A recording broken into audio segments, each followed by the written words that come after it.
Alors on a vu l'OMC dans sa globalité avec ses différents principes. L'OMC c'est bien dans le sens où ça permet de faciliter l'Organisation mondiale du commerce. Alors quel est l'intérêt de rejoindre l'OMC? C'est bien sûr pour pouvoir bénéficier de tous les accords commerciaux qui sont très intéressants entre chaque État membre de l'OMC, donc de faciliter le commerce international, commerce mondial. Par contre il y a quelques limites par rapport à ça, et on en a identifié 3 notamment. La première difficulté, c'est la prise de décision d'un nouvel accord commercial et d'un nouvel accord de gestion de fonctionnement de l'OMC. C'est extrêmement long. Pourquoi? Parce qu'il y a 170 pays qui sont membres aujourd'hui de l'OMC.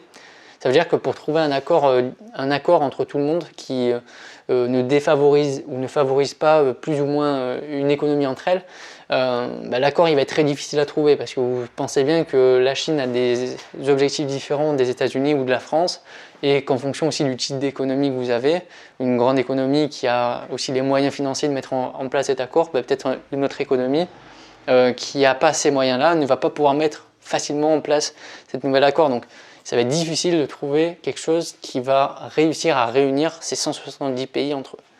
Ça, c'est le premier problème.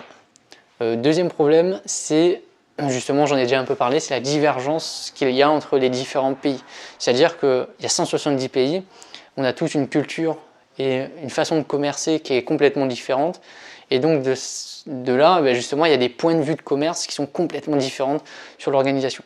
Et donc c'est là où on va avoir, ça rejoint le premier point sur la prise de décision qui va être extrêmement longue, parce qu'il y a beaucoup de pays et en plus on a des cultures différentes. Troisième problème et limite à l'OMC, c'est qu'en parallèle, l'OMC peut autoriser des accords, normalement on n'est pas censé mettre en place des accords bilatéraux, c'est-à-dire bilatéraux entre deux économies entre elles qui vont faire un petit accord commercial. Le problème, c'est que de plus en plus de ce type d'accord existent.